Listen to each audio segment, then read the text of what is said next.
So my name is Cliff. I am an assistant professor at the University of Michigan. I was at Michigan State University for 6 years. Before that, I did my grad degree at the University of Michigan. Before that, I was an undergrad in Michigan. And before that, I was born in Michigan. So it's not so much that Michigan won't get rid of me, it's just that no other state will have me. That is kind of the way it's been going. So what I do is I study basically large-scale, what I call socio-technical systems, and a few other people call them that too. And I look at a series of questions. What Mark asked me to do today is to talk to you at kind of a different level. I'm not going to present you with any results, really. What I'm going to do instead is talk about how do I kind of come up with a research agenda? How do I come up with questions that I find compelling? How do I fit those all together? When I'm pursuing multiple kind of research projects, how do I see them connecting together, and how do I turn that into a cohesive narrative, which is going to be important for me come tenure time to be able to say, like, this is what I'm about, right? Because at the end of the day, you guys are already working towards your tenure cases if you're destined for academia. And what you want to be able to do at the end of that tenure case is for everybody in the world to say, oh, that's, Katie Peeves, this is what she does, though she's not going into academia because she's a chicken shit. Oh, what? I'm just saying academia is hard, that's all. So, in defining a couple of terms, I'm just picking on Katie. So, in defining a couple of terms, I've used the term socio-technical systems before. We often hear the term social media. We hear the term social computing many times. At Michigan, we're a particular friend of that brand of term. If you're old, you'll have heard the term online community or virtual community a couple of times. What's the difference between all of these things? I think you could get into great beer-laden discussions, splitting hairs about some of the differences between each of these terms and what they mean, and I don't think they matter at all, those differences. So let me explain what I'm talking about, what class of kind of human interactions that I find super compelling. Or I'll just skip. So my central question, the thing that drives my research and ties together everything that I do, is basically how can social technical systems be used to facilitate pro-social collaboration? And then I'll add, especially at large scale, right? So let's talk a little bit about that. So when I talk about pro-social collaboration, I'm really talking about kind of a very diverse set of activities, most of which we've talked about, at least in the last couple of days I've been sitting in the room, in various ways and forms, right? So when we talk about what is pro-social collaboration, what is it that we're trying to facilitate in terms of humans working together, there are a few kind of really common things that we all care about, right? So shared content creation. A lot of us in the room think that Wikipedia is a good thing for humanity. Making data and information openly available to people is a good thing, and the processes behind that are inherently part of the story that I'm trying to tell here. Coordinating offline activity. So Zainab has done some really incredible work looking at how social media played a role in fostering protests in Tahrir Square during the Egyptian Revolution. There's been a lot of other work that's shown what role social media plays in things like the Wisconsin riots, or in the Occupy movement, or in the Tea Party movement. So independent of kind of political platform, it's clear that these information communication technologies are hugely important for helping us to coordinate all sorts of offline activities. Providing social support for individual, what I'll call change here, right? And I know a lot of you guys are interested in this. How do we use these kind of ICT social tools to get you to be less fat, right? People have for a long time wanted me to be less fat, so I'll keep working on that. But, how do we use Google or Facebook or any of these other tools to help me to be less fat?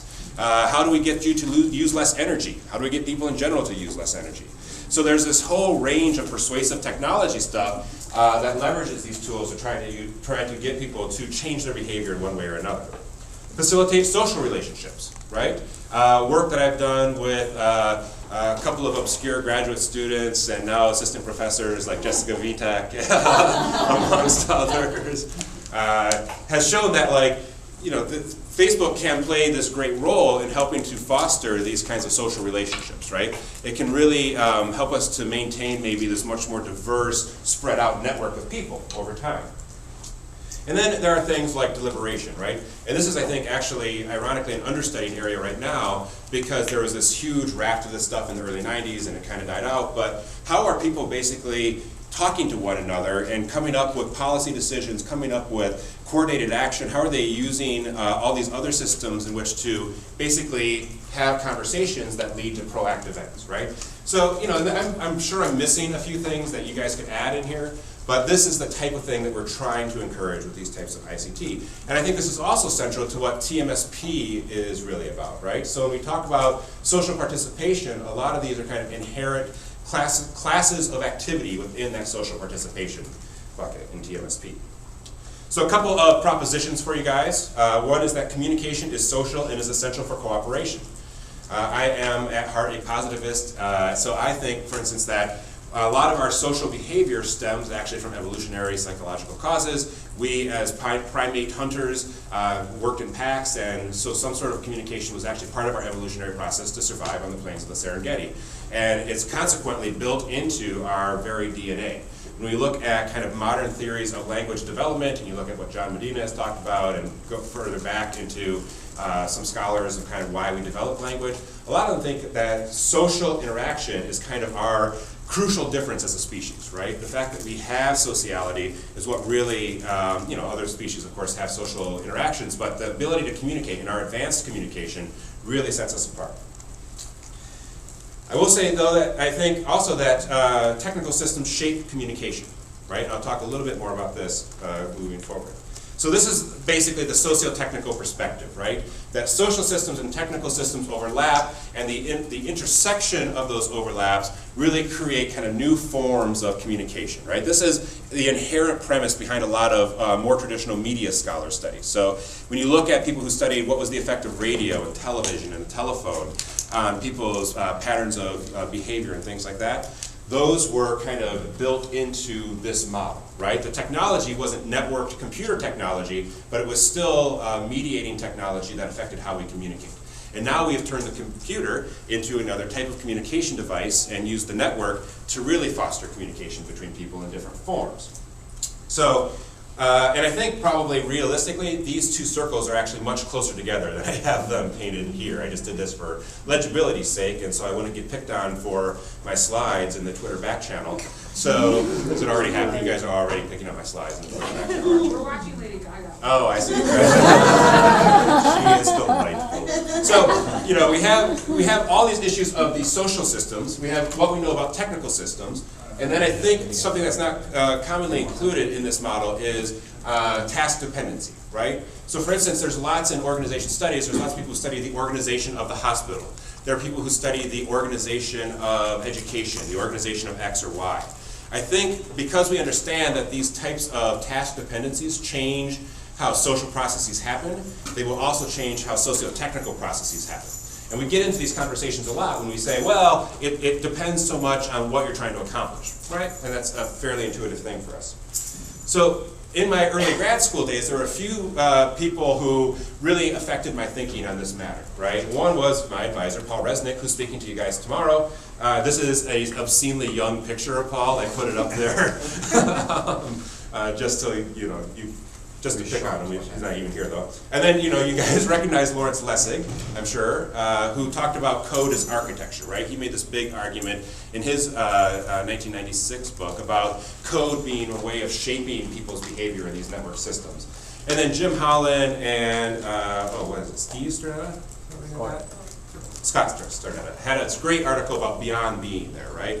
And that's been followed up by Barry Wellman and by Paul and a few other people to show, like, you know, how do these technologies have affordances that shape how we can change communication and what types of new social interactions are possible as a result of these communications. So consequently, TMSP compounds the range of issues, all of which are hard enough in their individual buckets of social systems, and the whole range of things we know about social systems, the whole range of things we know about the design of effective technological affordances, right? The user interface, user experience, literature, and things like that. And then also, of course, how task dependencies affect all of that. Each one of these boxes in itself is an incredibly thorny, difficult problem, and we have had the chutzpah to go through and add them together and see if we can make them even more difficult as a group of scholars. All right. So I had in grad school an aha moment. When I started at the University of Michigan at the School of Information, I was actually studying the preservation of digital software, right? I was looking at emulators and looking at how we could preserve these things over a long period of time, and I was really interested in the usability of emulators and things like that. But I became very interested in two sites. One was Slashdot. Anybody here Slashdot user?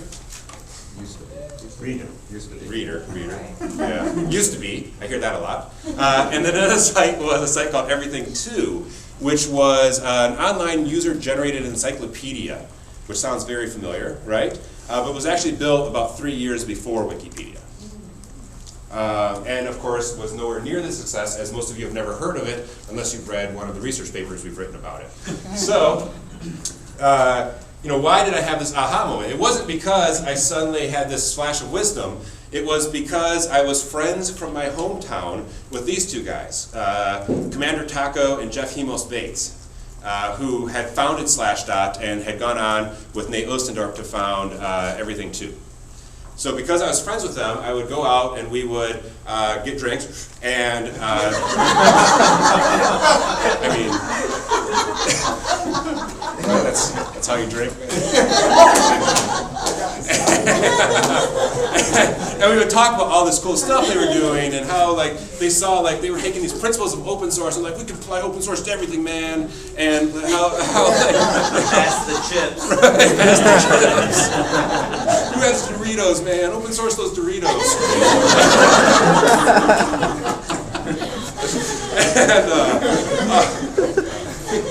And they're both really responsible dads now, so I should. But so, they were doing this very cool stuff, and I thought, wow, this is really cool. And then I thought, wow, we could really change the world with this. I really do want to change the world. And so that was what was driving me when I saw all this really cool, engaging stuff. And this was just before the first big .com boom and burst. So there's all this promise and hope in the air. So I totally abandoned this area of software emulation as a preservation practice. And it seems to have done fine without me, and went into this area of how can we use these tools that we have access to do really cool things in terms of making software and making social change. So as an example of this thing, I want to talk about one example, and if you were at HCIC, you saw this example, so sorry. But Karen Klein, who knows who Karen Klein is? Right? Zane probably does. This is Karen Klein. She is a 60-something bus driver in upstate New York.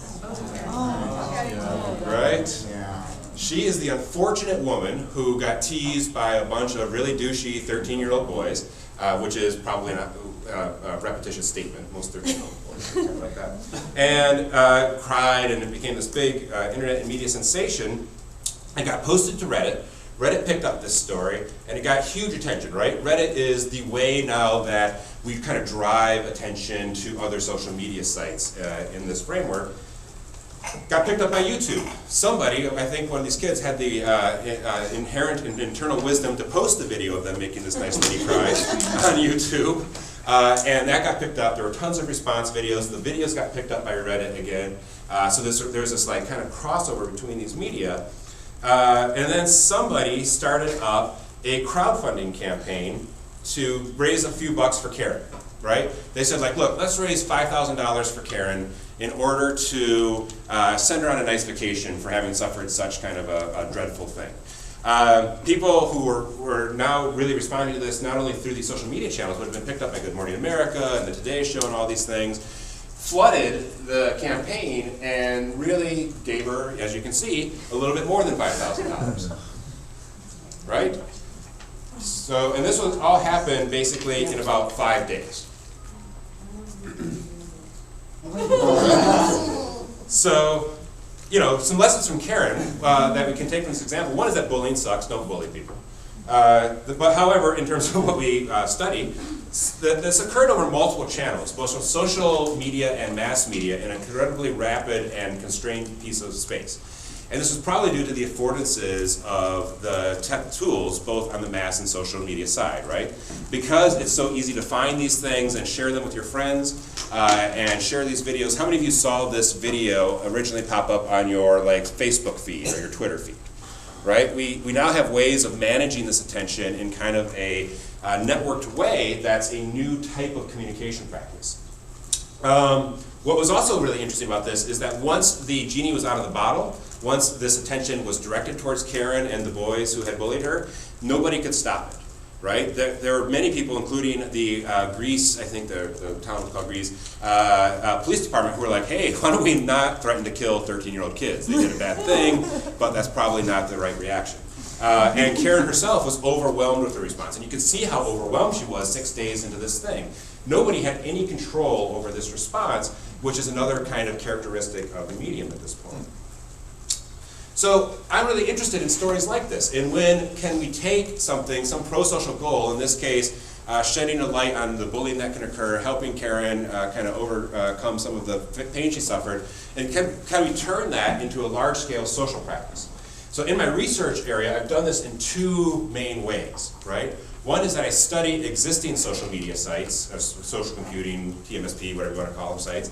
The other is that occasionally and foolishly I have made new sites to try to get people to do things, right?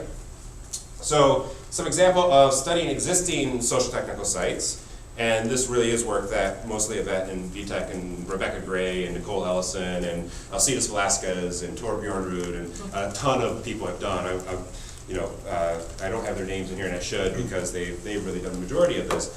But we've looked for participation in online communities. I still like the term online communities because I think it is a little bit different than social media and is a little more specific term in some ways.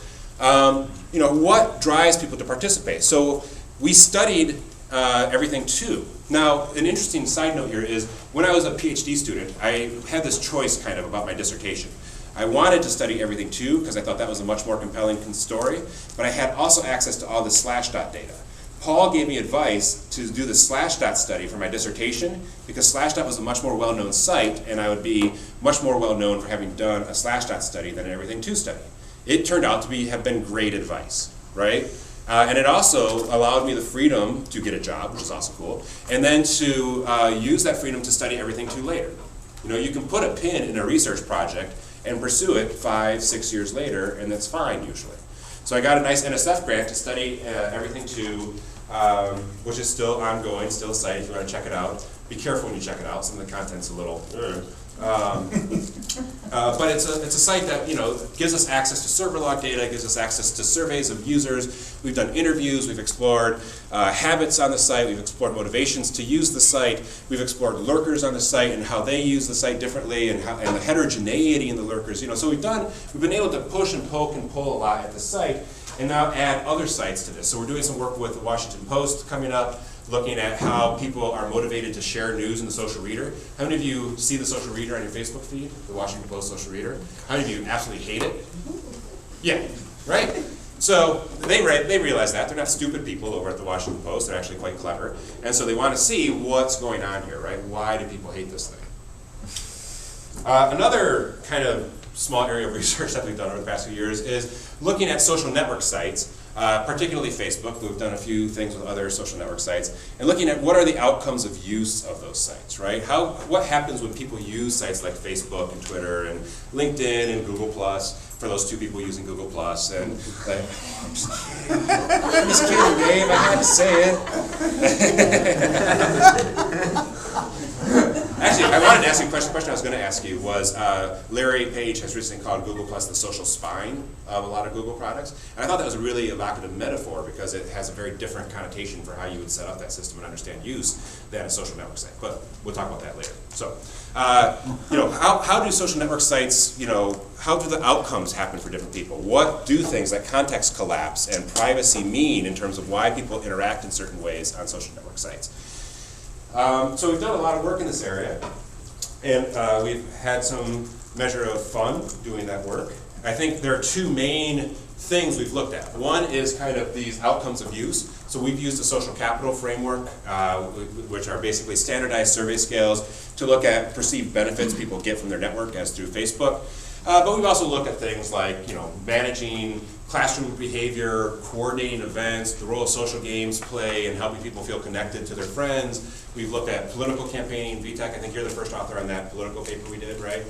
How do people, for instance, express their political views on Facebook, which is something very salient right now, of course, as more and more of my Facebook feed, at least, is expressing their political views one way or the other in this election.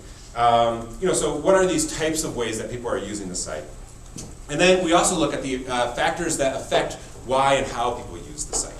So for instance, in the political use, how many of you think that it's totally appropriate and very cool to use Facebook for political uses?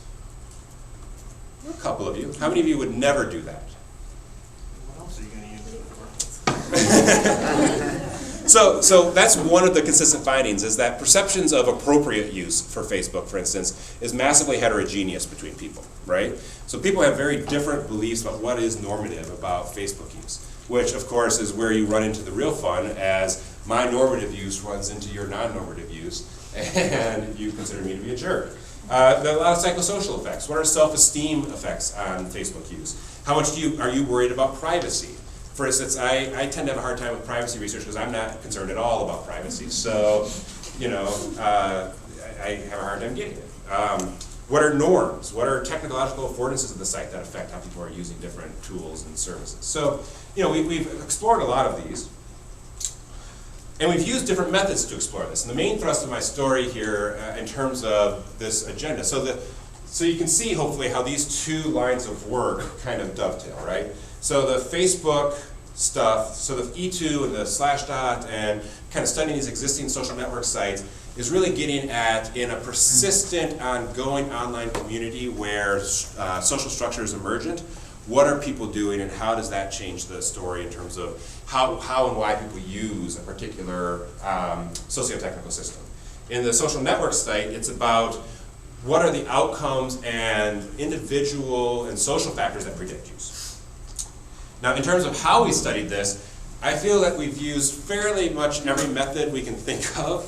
We haven't done the MRI testing yet, right? And I'm anxious to do that. And I have a colleague at U of M who does that, so I think I can work that in within the next year to do an MRI test of somebody using Facebook, which I assume will just show like a blank area. Just kidding. So we've used, surveys have been our primary method, and Esther gave a really good talk, I heard, about what survey methods are and how you pursue that goal. So surveys have been something we've really leaned on heavily, and we use a lot of surveys in both these kinds of research. We've done a lot of interviews. We do a lot of interviews with users to see, kind of add context and get more information than we can with surveys. We do content analysis. Right now, 2 grad students are going through quite a few public status updates that you can get through from the interface of the site to look at instances of people mobilizing action from their networks. We have done screen scraping. Now be careful about this. We did screen scraping in the fall of 2005. Before there was still actually terms of use against it at that point, but we actually wrote and got permission from Facebook in the fall of 2005 to do it. But then by this winter of 2005, they had become a big deal and so rescinded that permission, and we haven't screen scraped since then. But in general, with E2 and with /dot, we've done some screen scraping. Screen scraping is a method pretty common for doing this type of work. Application use. We've used Bernie Hogan's NameGen web to download information and get social network structures out of E2. We've done cognitive walkthroughs, server log analysis in the case of the E2 and /dot studies, right? So, we're basically in these teams being massively multi-methodological in how we try to approach the questions that we ask. Another genre of thing that I try to do sometimes is create a site. So, you feel pretty cocky after a while. You're like, look, I've been studying these things for a good long time. I know how Facebook works. I know how E2 works. I know how Wikipedia works. Now I'm going to build something and see if I can get people to do something pro-social. So I've done that. Probably this is my most successful of these projects. I did with some journalists at Michigan State University. Great Lakes Echo is, you can tell it's just a WordPress. There's nothing technologically amazing about any of this. But it uses student journalists to create environmental news, which is sadly underreported in the Great Lakes region, about the Great Lakes issues. And we get lots of interaction, and we've had some success there. In opposition, this is the Network Neighborhoods for Eco-Conservation Online. Awesome naming practices. Never let biologists or ecologists name your tools, let me tell you. Which has been a massive failure. I mean, not really a massive failure, but it's, not received much adoption. Spartan Connect, we created to help students connect to each other in their first year at a university. Michigan State has something like 40,000 undergrads, and it's a big place and can be overwhelming for students. So we were trying to use this tool to help them connect to one another. Machine, which is the Michigan Energy Efficiency Network, was done with the state of Michigan to get people who own large buildings to think about energy conservation and share tips and tricks with one another. The Great Place Network was about regional placemaking and jobs development in Michigan. It was basically a site where people who were public, organizers and public planners could get together and come up with ways of sharing resources and do things like that, which is a big deal in government right now, is kind of resource sharing across different regions, especially in a broke government like Michigan. There's also open education stuff. We had a Bill and Melinda Gates Foundation grant to create shared resources about master's students doing veterinary science training in 4 countries in Africa. So we created a site around that. And then we also got some ARA money to install computers in something like 20,000, to add 20,000 different computers to Michigan libraries a couple of years ago and update them with software and do things like that. So we got like $12 million to basically airdrop a ton of computers all across the state of Michigan, and had some plans for pre-post studies to see how new broadband access changed how people were able to access things. So in each of these studies, these are kind of wildly divergent task dependencies, right? Students, job creation, energy efficiency, environmental news. A lot of times I feel like what I study is socio-technical systems for X, where X, I'm as long as it's pro-social and as long as it's not completely evil, I don't care that much about, right? I feel like the task dependency, unless it has an obvious effect on the socio and the technical, we should be able to plug almost anything into X and accomplish some goals, as long as we can tell how that task dependency shapes the other two things. Now, many of you have read a couple of our Facebook papers or might have read an E2 paper. Very few of you have probably read any of the research resulting from these efforts, right? And this was a ton of work, as you can imagine, to do. I think I'm a total failure at getting work out of these kind of action-based projects in communities, right? And it's largely because the people funding these, largely it comes from government and grants. They're not willing to spend a lot of money on research part of this. They're willing to spend a lot of money on the practitioner part of this, but not willing to spend a lot of money on the research part. And consequently, it's hard to get pre-post plans. And there's also sometimes, and very often in the life cycles of these projects, comes a time when you have to choose between the success of the project and the success of the research plan.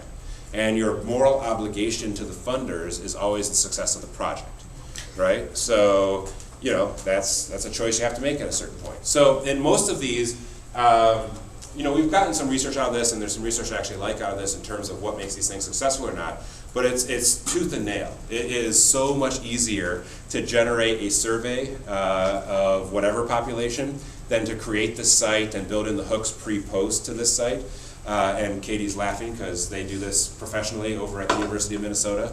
The community management, the community maintenance, coordinating with teams to make these things successful, all of that is a lot of work. So I would encourage you to never, ever, ever do it. I'm just kidding. It's very worthwhile stuff too, though. All right. So the pros and cons of mixed methods research, right? So you can tell that we've done a lot of mixed methods in the crew. And when I first came to Michigan State, I started working a lot with Nicole Ellison, and she was primarily a qualitative researcher, and I was primarily a quantitative researcher, doing surveys and stats. My main training, if I had to pick a main training that I went through in grad school, was survey methods. I worked for the Institute for Social Research and kind of quantitative analysis to look at survey tools, survey questionnaire development, et cetera, et cetera. But, we blended over the years of our interaction, and different questions I had required different methods, and it wasn't always possible to pursue the question I wanted to with just surveys. And so we became multi-methodological, and I think that there are some pros and cons to this. I actually have some, I think in the conversation I've had in the back channel and from what I've heard about you guys, one of the caveats you get, and it's a true caveat, is that you can't become an expert in all methods, right? It's pretty impossible to become an expert in every single method that's out there. So what are you going to do? you have basically kind of like 3 choices that you can pursue, right? You can become an expert in one method and collaborate with people who are experts in other methods. This is really cool, except that collaboration has a lot of coordination costs. It can be really difficult. It slows down the life of a project if you have to collaborate and come to common ground, basically to understand other people's methods. So it's not an entirely effort-free proposition to just find a survey expert if you're the tech person and work with them. There's actually quite a bit of work that's inherent in that. You can become sort of okay at a bunch of different methods, right? And be a broker between different people on a research team. This is actually what a lot of the information schools train people to do to one extent or the other.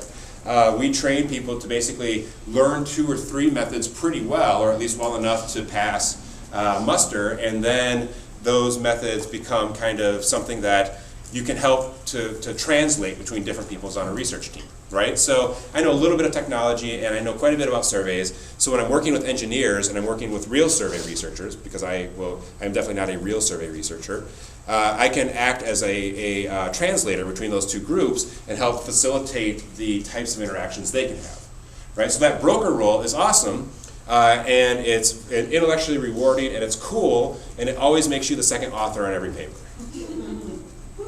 right? Which is the danger there.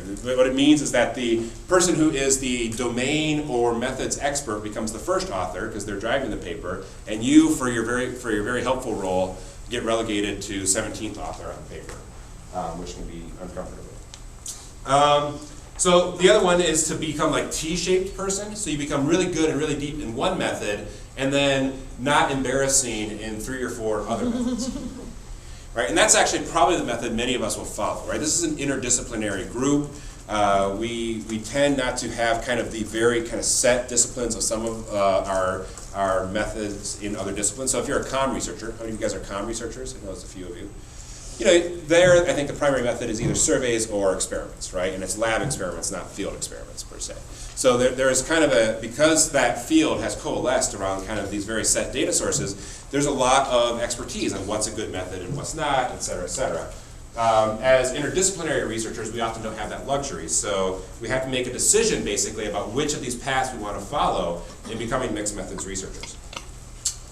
Another issue with using mixed methods in your researchers is who will assess your papers, right? I think everybody who's used mixed methods has run into this at one time or another, where you get a reviewer who knows the survey stuff pretty well, but totally fails on your server log analysis or machine learning algorithm, or vice versa, right? So the more methods you use within a paper, the more dangerous it can become to find some other mixed method jerk who is as good as you are in evaluating mixed methods. What methods do you include and why, right? Why are you picking a certain method to use? What level of expertise do you feel comfortable with? I've framed kind of 2 different levels, right? Not embarrassing, adequate, and a third one, expert, right? So which of those do you feel like you need to be at in order to put your name on a paper with a method that you use? That's kind of a personal researcher decision that you have to make. So putting in more mixed methods and having mixed methods in your paper can be really awesome too, right? Like I think Dave gave a great example. That Google Plus paper has a lot of depth and richness to it that would not be there had they only used one of the methods of the 3, I think you guys have in that paper, methods that they used in that paper, right? It adds and makes a more complete, compelling story of what we know to be a really complex and compelling thing. I talked about how these socio-technical systems blend 3 really complicated things, and using mixed methods helps us to pull apart what is really a very integrated and thorny story. You know, it can leverage different skills of co-authors. When you have a research team, often that research team will have things that they're good at in different ways, and it can leverage those different things. And then in our field, even if you publish in ICA, if you are reviewing papers for, especially for Chi or CSCW or ICWSM or Media Psychology or New Media and Society or any of these journals that are out there, often the more methods that you feel competent in, the better reviewer you are, because you're going to get mixed methods papers in, and you'll be able to, I think, have a wider range of input on a wider range of papers in your field, which is important. All right, so a couple of thoughts in terms of both how do you pick a topic to study and how do you, Mark, that's Justin Bieber. He is a popular music artist. Yes. I love all respect.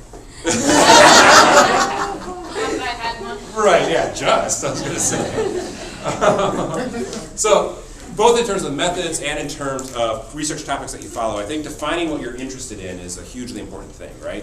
So for me, I know that what I'm interested in is pro-social task dependencies, right? I'm mostly interested in human endeavor that leads to a better world, right? Which means that there are certain things I'm not that interested in. Emergent social structure.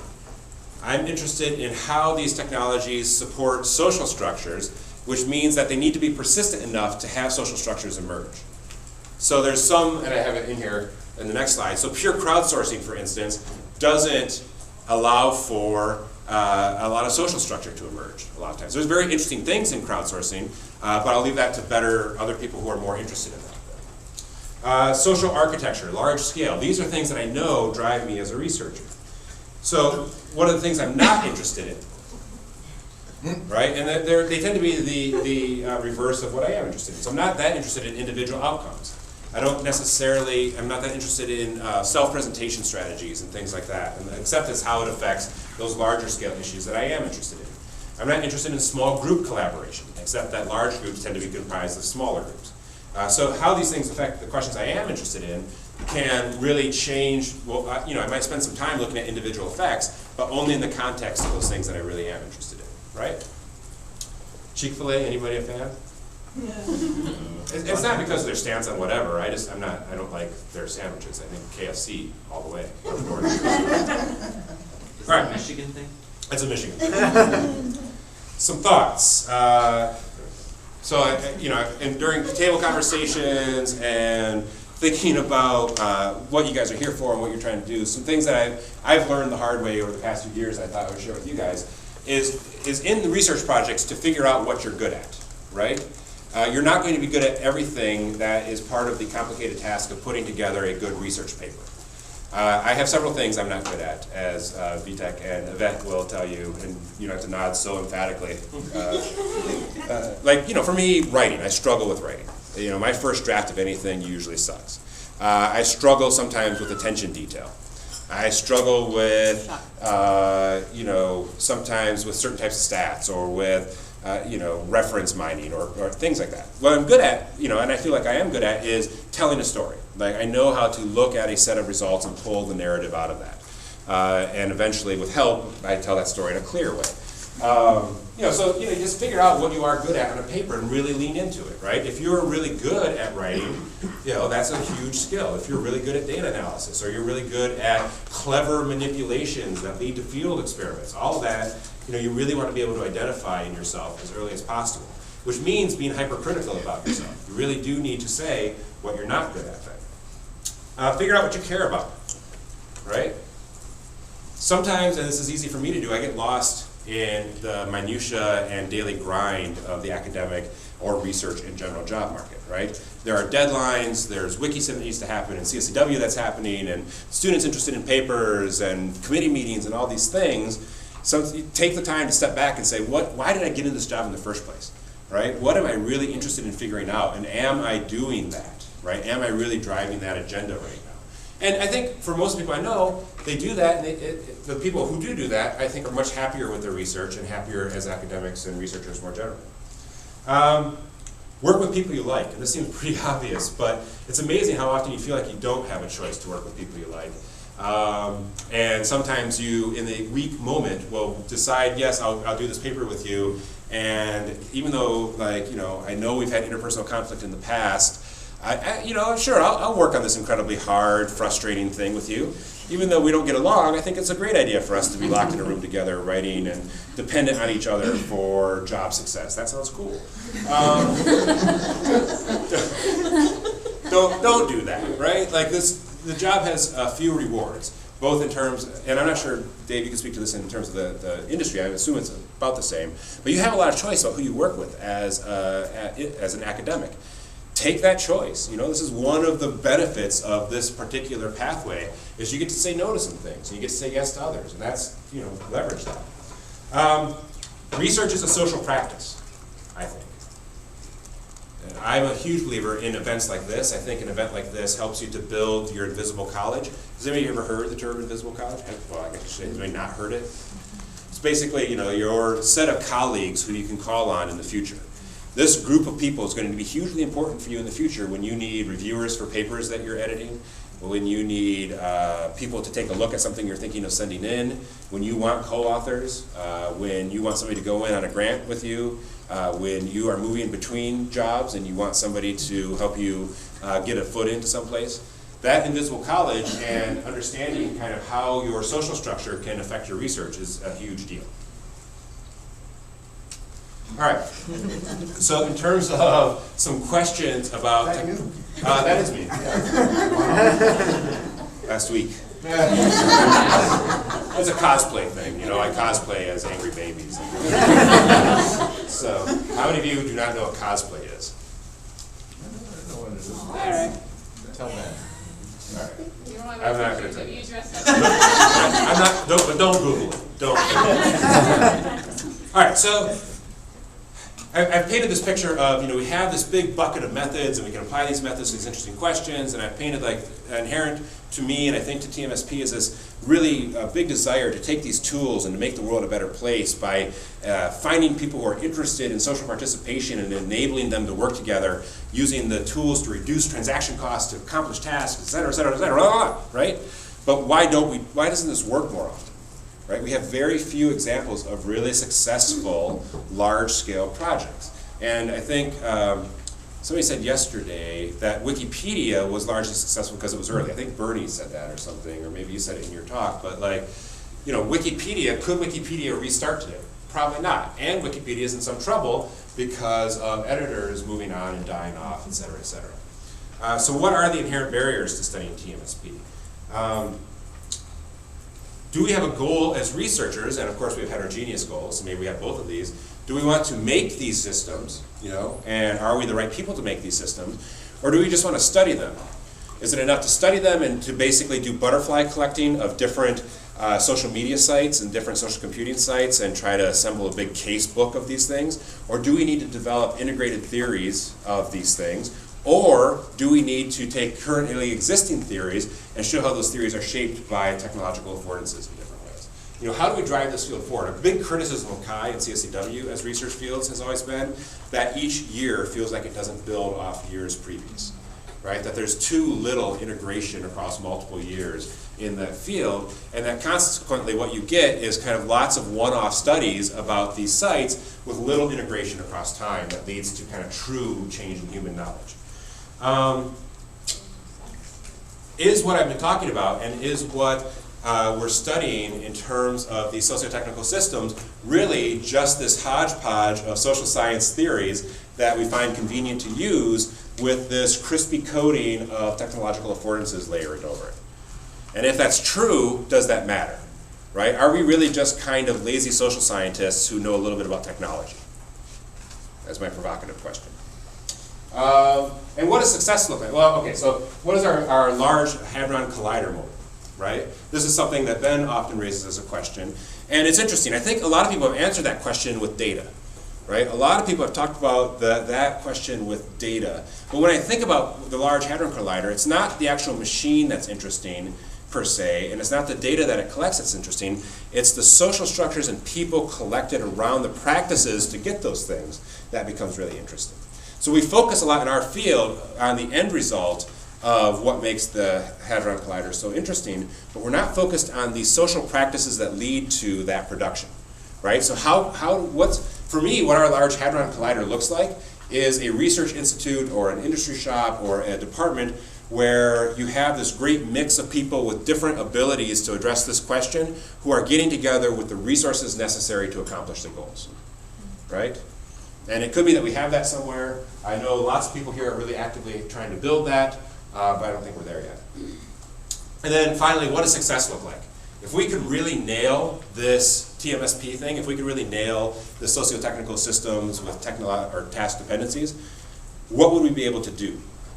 Right? For us, success often, I think, looks at the micro level. We look at the next paper at the big conference or journal that we're interested in, or we look at the next kind of funding stream, and we have to be focused on those types of success too. But as a field, you know, what would we know? Right? The LHC knows what success looks like. They have definite criteria of what a successful outcome for them is. and that drives a lot of the social practice around what they do. For us, do we have that, and if so, what it is? What is? What is it? All right, so bonus pictures of me and curlers, just to wake you up a little bit. It's lost in the pixelation, but the bonus detail is that there's a pregnancy test in that little. Is this what you do on weekends? Weekends, Tuesdays, whatever. All right, so that's what I have. There's still a little bit of time for questions before we move on to your main act for this evening.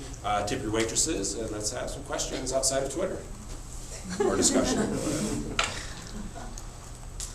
Clap for me, by the way.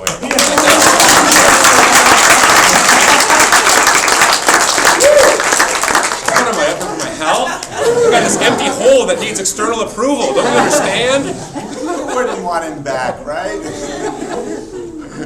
Yeah. You mentioned the difficulty in submitting mixed methods papers when you have reviewers. What's your advice or lessons from that? I think it's to treat every paper as an opportunity to educate your research community about a method, right? So I think when I've seen this done well, what happens is that people will really clearly explain the method that they're using, whether it be a new statistic, like I had a paper recently where we used mutual information, which is not a statistical method that's very common in our field, right, but it's common in others.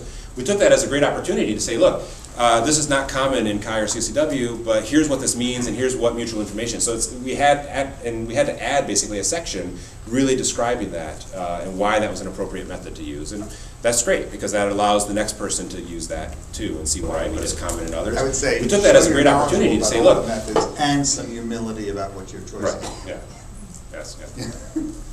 As PhD students, we always have to answer the question as to why is it valuable to study whatever we are studying, and who cares? Yeah. And the second part to that question was, I'm posing that question to you, and the part that I think about is things and technologies changing at such a rapid pace. Mm-hmm. I mean, what you studied is already not cared about anymore, so I mean, how do you the Wikipedia thing? Well, I've had Facebook papers that became irrelevant before we could get it out into the press, right? Like it's just the technologies and the environment that the technologies can live in can change really rapidly. Which is why I think my personal answer to some of the questions I raised previously was we need to be developing frameworks, theories, whatever term you want to call it, that is independent of particular platforms at particular times. We have to stop butterfly collecting. Right? And there's good reasons why we butterfly collect. It's because Wikipedia and Twitter and Usenet are available to us. But there is a lot of stuff going on. There's a rich environment, information ecology, where people are doing these things, and we're barely scratching it right now. But maybe it's more like, oh, sorry. It's okay. Yeah. Go ahead. Maybe it's more like at core sampling, where how are we going to create a theory of these things if we don't kind of have a sample of what's going on and a way to collect all these things in a way where we can share that information maybe in a less hodgepodge publication manner. Well, that was true of the butterfly collectors back in the day too, right? The butterfly collecting was actually essential for development of kind of speciation theories and things like that in biology and ecology. I mean, I'd just say naturalism predates Darwin. Yeah, absolutely. And, right. So we have to have a large data set before we can notice that the blue-footed boobies are actually evolving. Yep. So is that the stage we're in though? So that the question becomes, is that the stage our field is in where we're doing the essential butterfly collecting necessary for the next stage?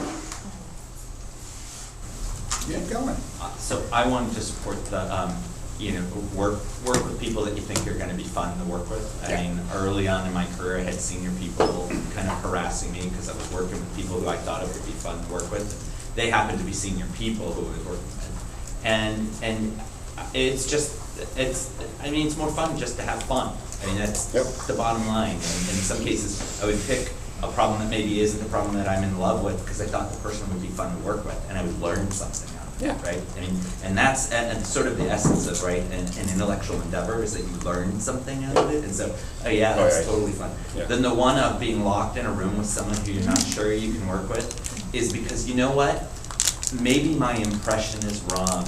Right. Maybe this person will be, and what that actually Yeah. kind of points to is every now and then you do have to take a risk. Yep. Even if that risk is, well, I'm not quite sure that I could work with this person, but now maybe. And I'll just say, in at least 2 occasions, that didn't work out. Right, well, and think about it. I learned my lesson. You make the decision about that risk in less than 30 seconds and are stuck with that decision for 6 months to 3 years. Yeah. So if you're gonna take that risk, really think about it. Yeah. It's like as if you're going to start to date somebody immediately, like commit to dating them for 6 months as soon as they said hi at the bar, kind of thing, right? Like. Quick question from Twitter. Yes. What exactly are you in this picture? I am Armageddon Jones, techno-barbarian from the 23rd century. Thank you. Armageddon Mormon. Other questions? We got a minute or two? I have more of a comment than a question. So, about your findings and if they get outdated. So I read the Slashdot paper when Slashdot was, I mean, it's still around, but when it was not relevant anymore. And still I thought the findings are still relevant. So I really think if you focus on the people rather than the technology, these findings stay true. Yeah, I mean, that's the thing. We're studying, you know, one of the criticisms of big data sometimes is that it abstracts away the people too much. And Slashdot was an early big data paper in some ways, right? And one of the things Paul really tried to keep us focused on was what are the people actually doing? How does this actually relate to practice? And how can we generalize this and make this more relevant later? Yeah, because especially once you start living through 2 or 3 cycles of technology, you know, curves, you understand everything's temporary, you know, except somehow for IRC, that still lives. And Zainab gets the last. Yeah, sort of, I'm thinking a lot about where to, how to take the field forward too. And one thing that came up earlier that you said, like Kai and SSW12, there's a lot of one-off papers. Right. I was co-chair of IXMA, the Dublin conference, the International conference. We had the same thing. There's a lot of that. And I'm partly thinking this is because the social science people and the computer science people aren't collaborating, because the research isn't question-driven. The research is a lot of what I got my hands on this data driven. Whereas if you had more question-driven research, then people would be building. Whereas people seem to be doing a lot of, I have this data, what could I possibly answer with this data? Yeah. And then they do something. But then it's really hard to find it too. Sometimes I'm looking for a question, I can't find the paper. Sure. So it's not just negligence. So that's my thought about collaborate with not just multi-method, but we need interdisciplinary. I mean, not just interdisciplinary in the, you know, we meet once a month, but really sit through it together. I'm all for interdisciplinary teams, but you should not in any way underestimate the amount of work that it takes for a successful interdisciplinary team to happen. That might be our LHC, is a true interdisciplinary well, and that's what CERN is, right? CERN is an interdisciplinary social practice. That's what we heard before, is that interdisciplinary teams are hard to arrange, but when they do, the results have high impact. Absolutely. Really very powerful. I just want to underline also the importance of it. Jimmy Lin, who, sorry, couldn't join us here, but he spent 2 years sabbatical at Twitter and does a lot of these kind of analysis. And so, you know, he's very strongly against the kind of descriptive statistics paper that you're describing of just analyze the data, let's tell you the numbers of what we find. And, you know, he's even got the strong word of calling it info porn, in that it's, you know, just sort of doesn't really help. And that the research-guided question and having some sort of driving issue that you're trying to resolve is really the essence of, you know, the blended, not so much interdisciplinary, but the idea of not just data analysis, but the goal of making it better, of interventions, of succeeding and moving the technology forward by a meaningful question.